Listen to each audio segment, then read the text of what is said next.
savez, je veux dire quelque chose, hein, même si ça passe, c'est pas grave. Lorsque moi j'ai perdu ma petite sœur, je me posais, parce que je n'étais pas à Kinshasa, je me posais beaucoup de questions. Je me suis dit, Dieu, pourquoi tu m'as fait ça? Comment tu peux me... Tu sais, mon frère, moi j'ai déjà perdu une mère. Dieu a permis et je dis gloire à Dieu pour ça. J'ai déjà perdu une sœur. Donc je peux moi te dire, entre perdre un parent et un frère, quelle est la plus grande douleur? Un frère. Quand tu perds ton frère, c'est comme si on t'a arraché une partie de ta chair. C'est comme si à l'intérieur de toi, il y a quelqu'un qui était en train de sortir les organes de ton corps.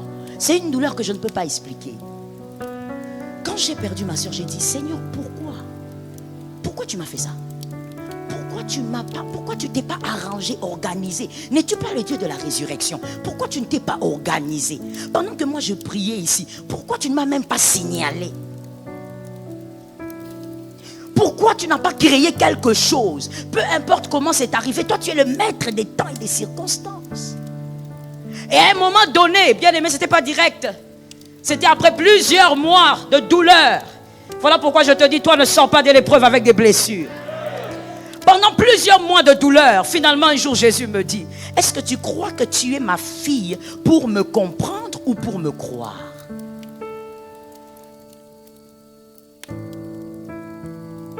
Voici ce que l'épreuve fait malheureusement dans certaines vies. Bon, il y a 3 options. La première, l'épreuve déforme certaines personnes. Crée une déformation. Parce que vous n'y arrivez plus. Parce que vous ne comprenez rien. Parce que vous avez l'impression que vous êtes en train d'agoniser. Parce que vous avez l'impression que plus vous faites des efforts, plus ça ne marche pas. Est-ce que c'est déjà arrivé à quelqu'un? Ah, moi ça m'est déjà arrivé. Je ne sais pas combien de fois d'ailleurs. Tu fais des efforts, mais plus tu en fais les choses, tu as l'impression que finalement il faut que tu arrêtes. Même dans la parole de Dieu, il y a quelqu'un qui a fait ça. Il s'appelait qui? En dehors de lui, dans la nouvelle alliance, Simon-Pierre. Simon est en train de pêcher. Il pêche, il pêche. Et Jésus vient, il dit, écoute, jette le filet. Il dit, Seigneur, nous avons toute la nuit. Tu sais ce que c'est toute la nuit, frère? Toi, quand je te demande de faire des petites veillées ici, des mini-veillées, tu n'arrives même pas à faire la prière de 3 heures. Lui, il dit, nous avons pêché toute la nuit. Il n'y a pas de résultat. Et une manière de dire à Jésus, tu sais, c'est pas comme si on était paresseux. On a travaillé, mais on n'a pas de résultats. Frère, dans les moments d'épreuve, des fois même tu vas travailler, mais il n'y a pas de résultat. Tu prends le transport, tu vas en ville, tu déposes des demandes d'emploi partout, mais il n'y a pas de résultat. Tu fournis beaucoup d'efforts, mais tu ne vois rien. L'épreuve.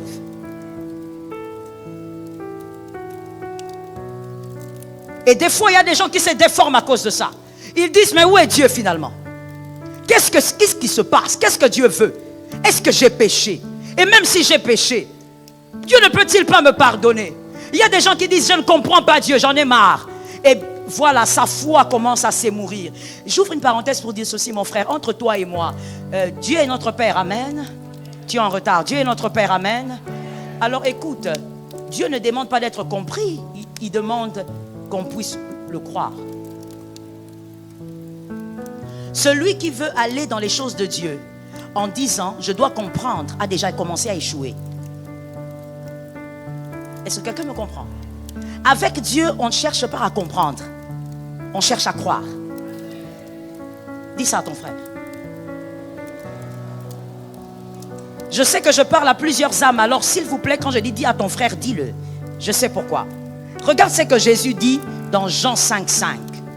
Ce paralytique que nous connaissons tous était malade. Ce malade de combien d'années? 38 ans. Quand on dit Jean 5,5, tu ne te localises pas. Il faut te localiser directement dans la Bible. Jean 5,5, 38 ans. Cet homme-là de Bethesda, Jésus vient. Que tout le monde m'écoute, s'il vous plaît. Jésus vient. Et Jésus lui dit, il parle avec lui, ensuite il dit, veux-tu être guéri? Le paralytique qui regarde, il dit, non, je n'ai personne. Vous savez pourquoi il dit je n'ai personne? Parce qu'il sait que pour être guéri, il faut aller à la piscine. Et que la piscine est assez loin. Alors le paralytique ou le malade, il fait des calculs. Il dit bon, moi je dois aller à la piscine pour être guéri, comme tout le monde. Mais quand je regarde autour de moi, il n'y a personne. Donc je ne peux pas être guéri. Donc le paralytique ou le malade est en train de faire des calculs humains. Pourquoi? Parce qu'il veut comprendre le sens de la phrase de Jésus. Jésus, on ne cherche pas à comprendre ces phrases. Jésus, on cherche à croire en ces phrases. C'est comme ça que Jésus, quand il regarde, il dit, bon, ça ne sert à rien que j'explique à ce gars. Parce qu'il ne va rien comprendre. Il cherche à comprendre ce qu'on ne peut pas comprendre. Lève-toi et marche. Celui qui a dit Amen a reçu quelque chose. Ça tombe sur ta vie. Il dit, lève-toi et marche. Pourquoi? Parce que tu ne comprendras jamais Dieu. Le jour où tu comprends Dieu, Dieu devient humain. Est-ce que quelqu'un m'entend? Alors arrête dans les moments d'épreuve de dire, mais je veux savoir, s'il vous plaît, pasteur, expliquez-moi, pourquoi Dieu a permis. Vous savez, je veux dire quelque chose, hein, même si ça passe, c'est pas grave. Lorsque moi j'ai perdu ma petite sœur, je me posais, parce que je n'étais pas à Kinshasa, je me posais beaucoup de questions. Je me suis dit, Dieu, pourquoi tu m'as fait ça? Comment tu peux me... Tu sais, mon frère, moi j'ai déjà perdu une mère. Dieu a permis, et je dis gloire à Dieu pour ça. J'ai déjà perdu une sœur.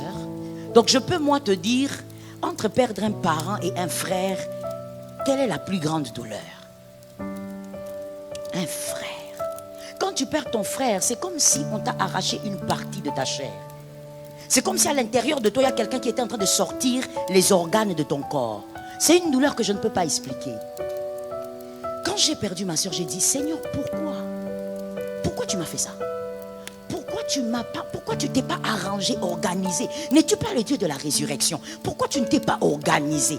Pendant que moi je priais ici, pourquoi tu ne m'as même pas signalé? Pourquoi tu n'as pas créé quelque chose? Peu importe comment c'est arrivé, toi tu es le maître des temps et des circonstances. Et à un moment donné, bien aimé, c'était pas direct. C'était après plusieurs mois de douleur. Voilà pourquoi je te dis, toi ne sors pas de l'épreuve avec des blessures. Pendant plusieurs mois de douleur, finalement un jour Jésus me dit, est-ce que tu crois que tu es ma fille pour me comprendre ou pour me croire?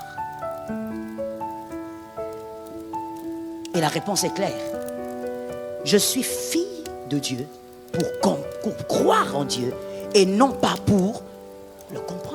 Parce que de toute manière, même s'il prenait un gros tableau ici et commençait à m'expliquer les brèches de ma vie, à un moment donné, ça va bloquer. Pourquoi? Parce que dans ma vie ou dans ta vie, à un moment donné, il te dira des choses comme à ce malade. La piscine est loin, il n'y a personne pour t'aider, mais il te dira, tu veux être guéri? C'est-à-dire, Seigneur, je n'ai pas les moyens pour être guéri. Il te regardera, il te dira, est-ce que tu veux être millionnaire? Mais Seigneur, je n'ai pas étudié. Je n'ai pas les moyens. Je ne sais même pas comment faire de l'économie. Je ne sais même pas quoi faire pour être millionnaire. Mais lui te demande, veux-tu être millionnaire? C'est-à-dire qu'il aura toujours des phrases qui dépasseront ta compréhension. Dans l'épreuve, on ne cherche pas à comprendre Dieu. On croit en Dieu. Parce que tout ce qu'il te dira sera au-delà de ton intelligence. Et donc, dans la foi chrétienne, dans l'épreuve, cherche à croire. Même si tu ne comprends pas, crois. Et avance. Dis à ton frère, je dois simplement croire.